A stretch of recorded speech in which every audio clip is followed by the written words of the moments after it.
Guys, welcome back to my channel. मैं हूं प्रगति और आप सबका बहुत बहुत स्वागत है मेरे इस चैनल पे।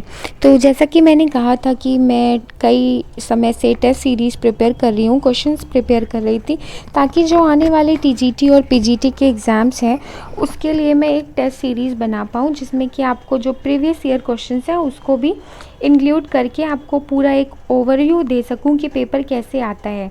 तो अगर आप कॉमर्स सब्जेक्ट से किसी भी एग्ज़ाम की तैयारी कर रहे हैं, लेक्चरर या असिस्टेंट प्रोफेसर पोस्ट की, तो ये वीडियो आपके लिए बहुत ही बेनिफिशियल होने वाला है। और अगर आप चैनल पे नए हो तो प्लीज़ चैनल को सब्सक्राइब करिएगा और बेल आइकन को प्रेस करिएगा, ताकि आने वाली कोई भी वीडियो की जो नोटिफिकेशन होगी वो आपको मिल जाए और आप अपनी प्रिपरेशन अच्छे से कर पाएँ। तो हम लोग स्टार्ट करते हैं आज पहले क्वेश्चन के साथ। ये जो क्वेश्चंस हैं, आज हम लोग 15 क्वेश्चंस डिस्कस करेंगे, जिसमें कि आपको पूरा कवरेज मिलेगा हर एक सब्जेक्ट का। तो इसी तरह से आगे भी हमारी जो टेस्ट सीरीज़ आती रहेगी वो मिक्स्ड रहेगी, यानी कि सारे सब्जेक्ट्स की एक साथ, मतलब सारे क्वेश्चंस एक साथ एक ही वीडियो में मिलेंगे। और अगर सब्जेक्ट वाइज चाहिए तो उसके लिए मैं अलग से प्रिपेयर कर दूँगी। आपका अगर जो भी कोई सजेशन हो तो प्लीज़ उसे आप कमेंट में ड्रॉप कर सकते हैं, मैं उस पर काम करूँगी। तो पहला क्वेश्चन देखते हैं आज का। Which concept of marketing is based on customer satisfaction की पॉइंट। पहला सवाल जो है हमारा मार्केटिंग से है। पूछा है कि जो कस्टमर सेटिस्फैक्शन का की पॉइंट जो है, ये बहुत ही बेसिक क्वेश्चन है। तो आपको बताना है कि जो मार्केटिंग का कंसेप्ट है वो इसमें से कौन सा कंसेप्ट जो है कस्टमर सेटिस्फैक्शन को प्रमोट करता है। तो हमारा जो करेक्ट आंसर होगा वो हो जाएगा ऑप्शन नंबर बी, क्योंकि जो मॉडर्न कंसेप्ट ऑफ मार्केटिंग है वो प्योरली बेस्ड होता है आपका कस्टमर सेटिस्फैक्शन में। ये व्यू करता है कि हमारी जो कस्टमर की डिमांड है, नीड है, उसको हम फुलफ़िल करें। और जो ओल्ड कंसेप्ट ऑफ मार्केटिंग था वो ये बोलता था कि जो प्रोडक्ट होता था उसकी अवेलेबिलिटी और अफोर्डेबिलिटी, यानी कि उन चीज़ों पे फोकस करता था जो कि प्रोडक्ट को अच्छा बनाती थी। उससे इसको मतलब नहीं होता था कि कस्टमर क्या नीड कर रहा है, उसकी डिमांड फुलफ़िल हो रही है या फिर नहीं। ठीक है, नेक्स्ट क्वेश्चन देखते हैं। नेक्स्ट क्वेश्चन है corporate tax is a, given options में है indirect tax, direct tax, service tax या फिर गिफ्ट टैक्स। अगर हम लोग इनडायरेक्ट टैक्स की बात करें तो इनडायरेक्ट टैक्स वो टैक्स होता है जिसका कि बर्डन शिफ्ट किया जा सकता है, और डायरेक्ट टैक्स वहीं पे वो टैक्स होता है जिसका कि बर्डन जो है शिफ्ट नहीं किया जा सकता, यानी कि ये जिसके ऊपर फॉल करेगा उसको टैक्स पे करना पड़ेगा। यानी कि एक तरीके से हम कह सकते हैं ये नॉन ट्रांसफरेबल टैक्स है। ठीक है, it is a non transferable tax, यानी कि इसका बर्डन जो है शिफ्ट नहीं किया जा सकता। तो कॉर्पोरेट टैक्स जो है आपका वो हो जाएगा डायरेक्ट टैक्स, यानी कि इसके जैसे कि नाम में कॉर्पोरेट है, यानी कि कंपनीज जो फर्म्स होंगी जो वो टैक्स पे करती हैं उसे हम कॉर्पोरेट टैक्स कहते हैं। तो जिसके ऊपर फॉल करेगा वही इसे पे करेगा। तो जो भी नेट इनकम या नेट प्रॉफिट होगा कंपनी का, उसका कुछ परसेंटेज जो है डिसाइड होता है कि इतना परसेंट टैक्स देना है, उसे हम कॉर्पोरेट टैक्स कहते हैं, and it is a kind of direct tax. Next question देखते हैं। Memorandum of association of a company consist of. तो कंपनी के जो डॉक्यूमेंट्स होते हैं, कुछ इंपॉर्टेंट डॉक्यूमेंट्स होते हैं जो कि हम पढ़ते हैं, जिसमें से कि memorandum of association first document है। उसके बाद आप articles of association, prospectus, partnership deed, तरह तरह के जो इंपॉर्टेंट डॉक्यूमेंट्स होते हैं उनकी जो इम्पोर्टेंस होती है उन सारी के हम लोग पढ़ते हैं उन सब चीज़ों को। तो यहाँ पे हम लोग अगर मेमोरेंडम ऑफ एसोसिएशन का देखा जाए तो इसमें पूछा है कि it consist of which clause. तो ऑप्शंस में जैसे कि है name clause, place clause, objective clause या फिर ऑल ऑफ दीज। तो हमें पता होना चाहिए कि जो मेमोरेंडम ऑफ एसोसिएशन है, यानी कि MOA, it consist of total 6 clauses. Total जो है 6 क्लॉजेज होते हैं। ठीक है, कौन कौन से 6? यहाँ पे जो ऑप्शन नंबर डी है वो आपका राइट आंसर हो जाएगा, क्योंकि it includes name clause, place clause, objective clause and 3 other. देखते हैं कौन कौन से। यहाँ पे सबसे पहले जो है आपका आता है name clause. It specifies the name of the company. जहाँ पे कंपनी का जो भी नाम होगा वो लिखा जाता है। उसके बाद दूसरा होता है रजिस्टर्ड ऑफिस क्लॉज, यानी कि जो कंपनी का एक रजिस्टर्ड ऑफिस मेंटेन करना होता है, तो वो जो प्लेस होगा रजिस्टर्ड ऑफिस का वो यहाँ पे मेंशन किया जाता है। उसके बाद ऑब्जेक्ट क्लॉज में हम लोग क्या स्टेट करते हैं, हम लोग जो हमारी कंपनी के फॉर्मेशन के जो ऑब्जेक्टिव्स हैं उसको यहाँ पे लिस्ट करते हैं।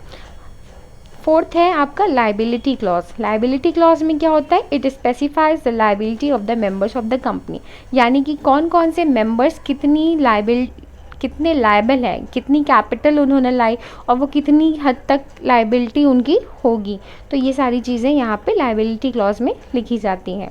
नेक्स्ट है आपका कैपिटल क्लॉज। कैपिटल क्लॉज में क्या लिखा जाएगा, it specifies the details of the capital proposed in company. Company की कितनी ऑथराइज्ड कैपिटल है, कितनी सब्सक्राइब कैपिटल है, कितनी पेड अप कैपिटल है, कॉल्ड अप कैपिटल, जो एक पूरा ऑर्डर होता है।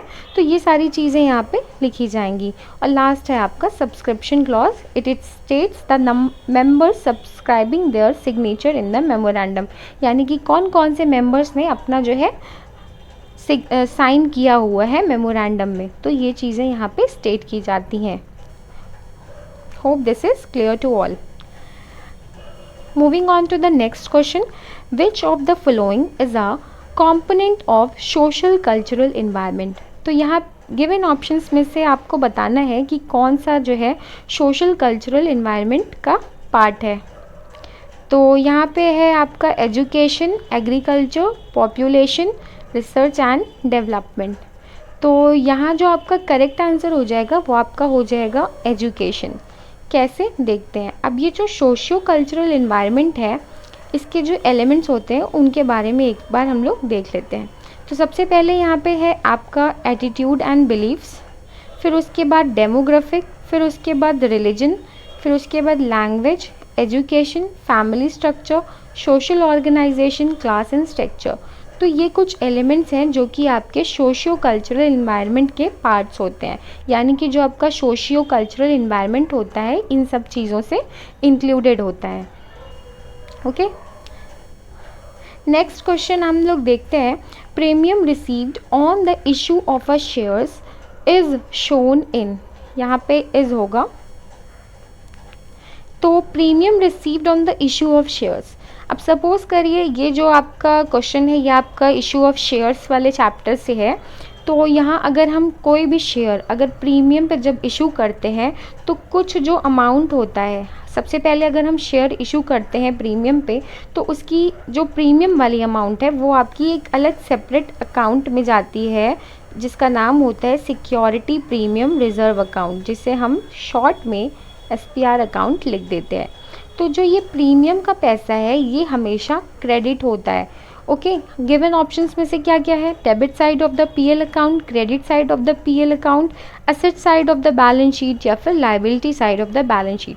तो ये तो मैंने बताया कि ये जो खुलेगा तो ये तो क्रेडिट हो जाएगा, लेकिन इसका जो एक अलग से कॉलम होता है, ये जो सिक्योरिटी प्रीमियम रिजर्व होता है, अगर हम बैलेंस शीट के फॉर्मेट की बात करें तो आपके बैलेंस शीट के फॉर्मेट में एक हेडिंग होती है रिजर्व्स एंड सरप्लस, जिसके अंदर हम लोग सारी रिजर्व्स और सरप्लस की जो भी स्पेसिफिक नेचर के रिजर्व्स होते हैं उनको शो करते हैं। तो उसी में आपका एक और होता है SPR। ओके, तो ये जो SPR है इसको हम रिजर्व एंड सरप्लस हेडिंग के अंडर शो करते हैं। तो यहाँ पे अगर हम देखें तो पूछा है कि प्रीमियम जो है कहाँ पे शो होगा, तो इसका जो सही आंसर हो जाएगा वो आपका हो जाएगा D, liability side of the balance sheet. वैसे अगर न्यू फॉर्मेट की बात करें तो ये तो इक्विटी एंड कैपिटल वाली हेडिंग के अंदर जाता है, लेकिन यहाँ पर दिया नहीं है तो हम लोग इसे लाइबिलिटी साइड, ओल्ड कंसेप्ट के अकॉर्डिंग जब हम पुराना फॉर्मेट में बैलेंस शीट बनाते हैं तो लाइबिलिटी साइड इधर होती है और एसेट साइड इधर होती है, तो हमारा जो SPR है वो इधर लाइबिलिटी साइड शो होगा। होप कि आपको समझ में आ रहा होगा। नेक्स्ट क्वेश्चन देखते हैं। Preference share holders are creditors of the company, trustee of the company, employees of the company या फिर D, owners of the company. बहुत ही बेसिक क्वेश्चन है। तो जो हमारे प्रेफरेंस शेयर होल्डर्स होते हैं वो हमारे क्रेडिटर्स होते हैं, और ओनर्स कौन होते हैं, ओनर्स हमारे इक्विटी शेयर होल्डर्स होते हैं। ओके, ओनर्स जो है इक्विटी शेयर होल्डर्स को कहा जाता है, और प्रेफरेंस शेयर होल्डर्स जो होते हैं वो एक तरीके से क्रेडिटर्स होते हैं, जिनको कि प्रेफरेंस मिलता है जब इनका हम शेयर्स का रिपेमेंट करते हैं तो इन्हें हम लोग प्रेफरेंस देते हैं, और इनको जो है वोटिंग पावर नहीं दी जाती, जबकि इक्विटी शेयर होल्डर्स के पास हमारे वोटिंग पावर, वोटिंग राइट्स भी होती हैं, और इसीलिए उनको ओनर्स भी कहा जाता है। नेक्स्ट क्वेश्चन देखते हैं। यहाँ लिखा है reamer tries to match the revenue of one accounting period with the expenses of that accounting period. Which accounting concept is followed here? तो यह क्वेश्चन जो है अकाउंटिंग कंसेप्ट का है। आपको पता होना चाहिए जो टाइप्स ऑफ अकाउंटिंग कंसेप्ट है, जैसे कि एंटिटी कंसेप्ट हो गया, रेवेन्यू कंसेप्ट हो गया, जो भी है। तो यहाँ अगर हम पढ़ें तो यहाँ बोला है कि रेवेन्यू ऑफ वन पीरियड को मैच कराना है expense of that accounting period. तो गिवन ऑप्शंस में से कौन सा कंसेप्ट जो है इस बात को फॉलो करता है? पहला है आपका एंटिटी कंसेप्ट। एंटिटी कंसेप्ट ये कहता है कि business should continue for a longer period of time, for a indefinite period of time. Okay. फिर रेवेन्यू रिकग्निजेशन कहता है कि रेवेन्यू को हम तब रिकग्नाइज मतलब कि ये फॉलो करता है एक्रूअल बेसिस, यानी कि जब भी रेवेन्यू रिकग्नाइज हो गए हैं, whether it is received in cash और नॉट, अगर रिकग्नाइज हो गया है, रेवेन्यू मिलने की बात हो गई है, तो उसे हम रिकॉर्ड कर लेंगे। It follows the accrual basis of accounting. Okay. C में है आपका मैचिंग कंसेप्ट, जो कि इस क्वेश्चन का राइट आंसर है। ये कहता है कि रेवेन्यू जो होगा एक पीरियड का, उससे आपका मैच करना चाहिए एक्सपेंसेस ऑफ दैट पीरियड, तभी तो आपका डेबिट और क्रेडिट इक्वल होगा। ओके। कंसिस्टेंसी क्या होता है? कंसिस्टेंसी ये कहता है कि जो भी आप अकाउंटिंग प्रोसीजर्स या अकाउंटिंग प्रिंसिपल्स फॉलो कर रहे हो वो यूनिफॉर्म होने चाहिए, यानी कि कांस्टेंट होने चाहिए। अगर आप एक साल किसी मेथड से अकाउंटिंग रिकॉर्ड्स प्रिपेयर कर रहे हो तो वो चीज़ आपको कैरी ऑन करनी है अगले साल भी, ये नहीं कि हर साल जो है आप चेंज कर लो। होप कि आपको मैचिंग कंसेप्ट क्लियर होगा। ये यही समझाता है कि जो रेवेन्यूज़ होगा of a one accounting period, it should match with the expenses of that accounting period, तभी तो आपका बैलेंस शीट का जो टोटल है वो आपका सेम आएगा। तो यही आपका मैचिंग कंसेप्ट जो है समझाता है। जैसे कि यहाँ पे लिखा हुआ है ऑल रेवेन्यू अर्नड, यहाँ पे जितना भी रेवेन्यू मतलब अर्न किया गया है और उस रेवेन्यू को कमाने के लिए जितने एक्सपेंसेस इनकर किए गए हैं, दोनों का जो टोटल है वो सेम होना चाहिए। इस बात को समझाता है कौन? Matching principal concept. Okay, matching concept. Next question देखते हैं। विच of the following account will be credited if business bought goods on credit from mister Z? तो बहुत ही बेसिक सा सवाल है। तो यहाँ पे बोल रहा है कि अगर आपने गुड्स बाय किए हैं क्रेडिट पे मिस्टर जेड से, तो एंट्री में क्या क्रेडिट होगा और क्या डेबिट होगा? सबसे पहले अगर हम गुड्स बाय करते हैं तो डेबिट वर्ड कम्स इन के अकॉर्डिंगली हम लोग क्या करते हैं? परचेज को डेबिट करते हैं, ठीक है। और अगर परचेज अकाउंट डेबिटेड, और अगर कैश में बाय किया है तो टू कैश कर देते हैं। ओके। लेकिन यहाँ पे बोला है क्रेडिट सेल है, अरे क्रेडिट परचेजेस है, बाय किया है ना गुड्स को, तो क्रेडिट परचेज अगर हुई है तो हम लोग कैश को ना क्रेडिट करके हम लोग जो हमारा क्रेडिटर होता है उसके नाम को यहाँ पे क्रेडिट करते हैं, तो टू मिस्टर जेड्स अकाउंट खुल जाएगा। तो टू मिस्टर जेड्स अकाउंट जो है यहाँ पे क्रेडिट हो जाएगा। यानी कि पूछा है कि यहाँ पे कौन सा अकाउंट क्रेडिट होगा, तो answer, right answer will be option number B, that is mister Z का अकाउंट यहाँ पे क्रेडिट होगा। ओके। नेक्स्ट है, ये छोटे छोटे बेसिक सवाल जो हम 11th-12th में जो बुक्स में पढ़ते हैं वो भूल जाते हैं, लेकिन पीजीटी और टीजीटी के लेवल पे ऐसे ही क्वेश्चंस एंट्री जैसे हो गई, जैसा आपकी सिलेबस में लिखा है final accounts with adjustment entries, तो जो कुछ भी एंट्रीज है कौन सा डेबिट होगा कौन सा क्रेडिट होगा, और गोल्डन रूल के अकॉर्डिंगली जो है, गोल्डन रूल्स जो है, debit what comes in, credit what goes out, debit the receiver, credit the giver, debit all income and expenses and credit all income, debit all expenses and losses and credit all income and gains. तो ये जो भी आपके golden rules है इनको बिल्कुल ध्यान से करिए, और सारी एंट्रीज जो है इन्हीं पे ही डिपेंडेंट रहती हैं।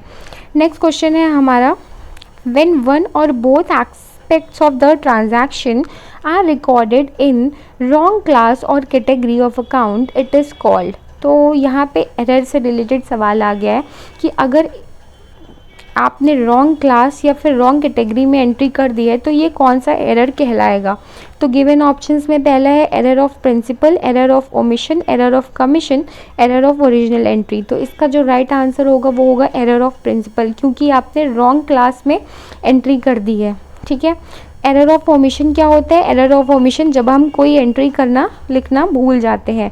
और कमीशन क्या होता है? जब हम किसी अमाउंट को गलत लिख देते हैं, जैसे कि हमें 250 लिखना था तो हमने उसको 520 लिख दिया। ठीक है, तो it will be called error of commission, यानी कि जब कभी अमाउंट का मिस्टेक हो जाता है या फिर अकाउंट का मिस्टेक हो जाता है तो वो कमीशन वाले एरर के अंदर आता है।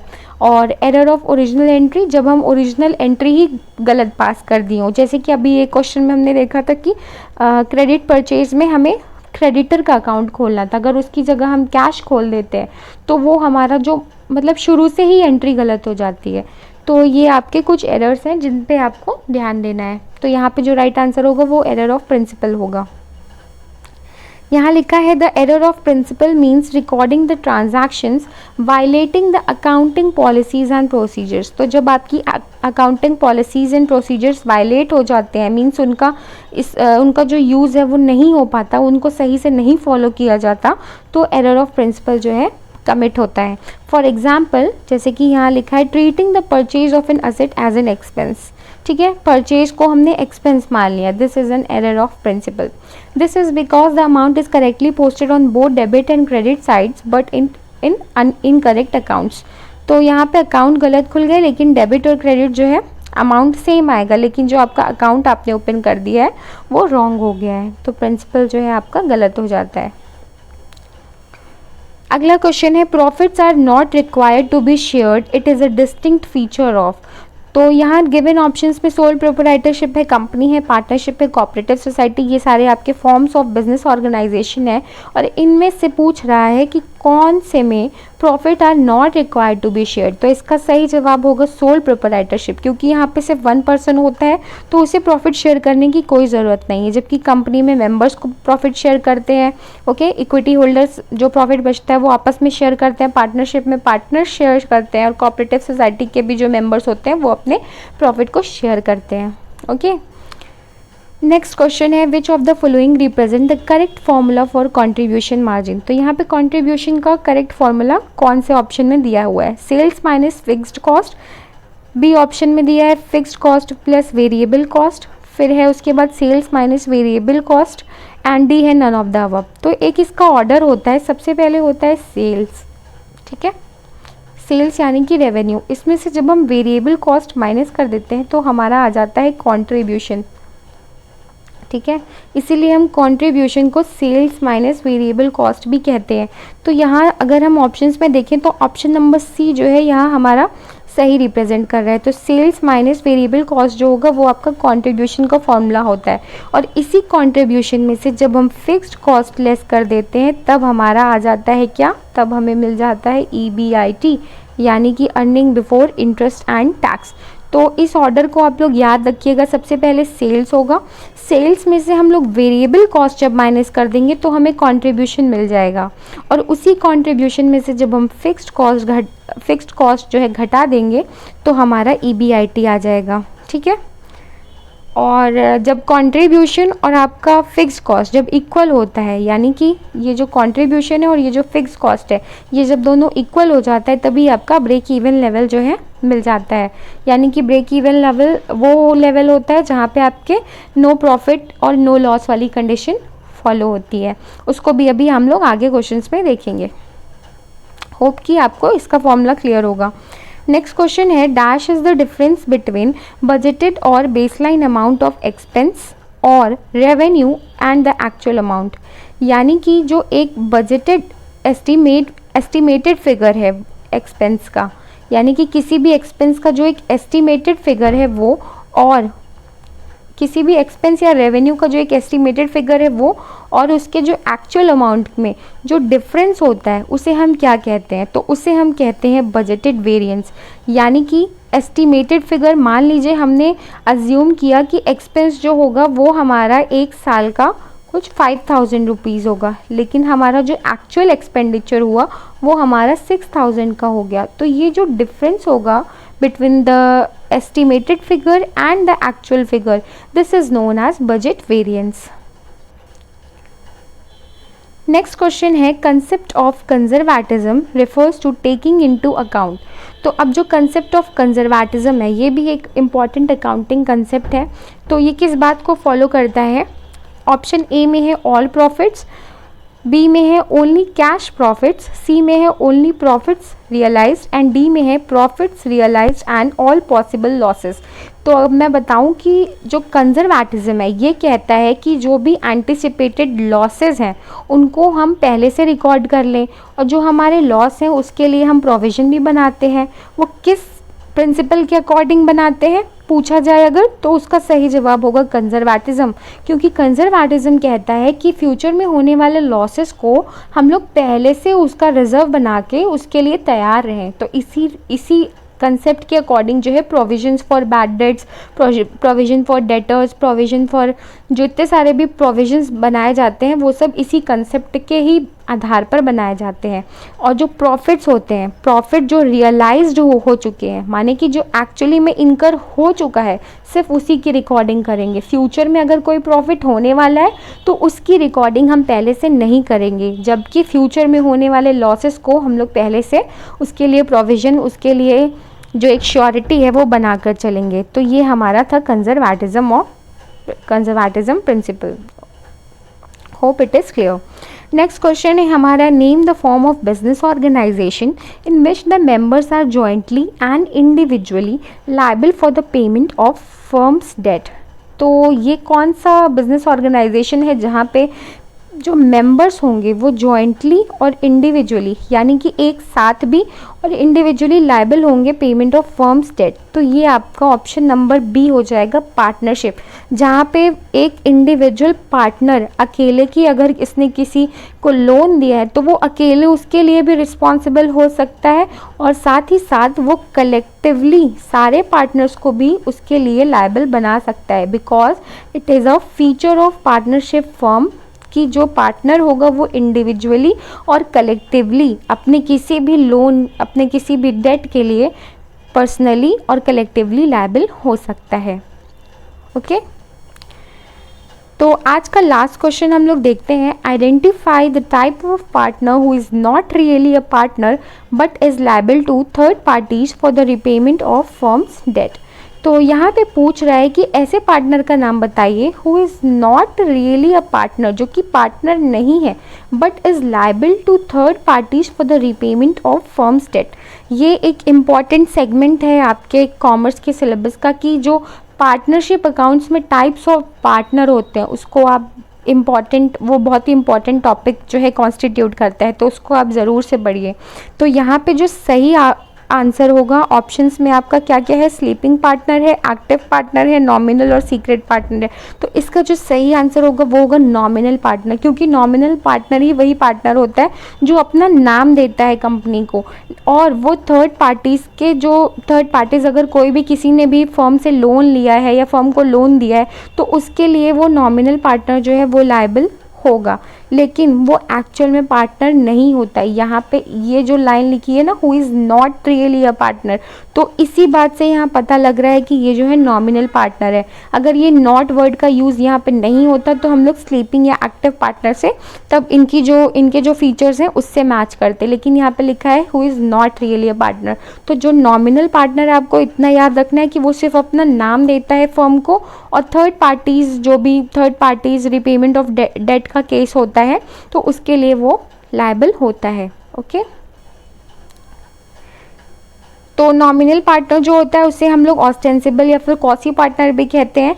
These partners neither contribute capital not take part in the management of the business. तो ये ना ही कैपिटल देता है ना ही मैनेजमेंट में एक्टिवली पार्टिसिपेट करता है, और ही does not share in the profit and losses. तो ये प्रॉफिट एंड शेयर, जब ये कैपिटल नहीं देता तो ये प्रॉफिट एंड शेयर में भी इसकी जो रेशियो होती है वो बिल्कुल ख़त्म, मतलब नहीं होती है. बट इसका बस एक काम है, क्योंकि इसने अपना नाम दिया है फर्म को, तो जो भी कोई थर्ड पार्टी अगर डेट से रिलेटेड कोई भी रीपेमेंट का केस है, तो उसके लिए ये आके आगे खड़ा हो जाता है। क्यों? क्योंकि इसके नाम पे, इसके रेप्यूटेशन पे जब सवाल उठने लगते हैं तो उसके लिए ये जो थर्ड पार्टी एसोसिएशन है वहाँ पर आके ये खड़ा हो जाता है। इससे आपको याद रहेगा नॉमिनल पार्टनर का रोल क्या होता है। तो आज के लिए इतने ही क्वेश्चंस हैं, फिर हम लोग नेक्स्ट सीरीज़ में और 15 क्वेश्चंस सॉल्व करेंगे। और अगर इन क्वेश्चन से रिलेटेड आपको कोई भी डाउट या क्वेरी है तो प्लीज़ अपनी क्वेरीज जो है आप कमेंट बॉक्स में लिख सकते हैं और मुझे पर्सनली मेल भी कर सकते हैं। होप कि आपको वीडियो समझ में आई होगी, और अगर पसंद आई हो तो प्लीज़ वीडियो को लाइक करिएगा और दोस्तों के साथ शेयर करिएगा।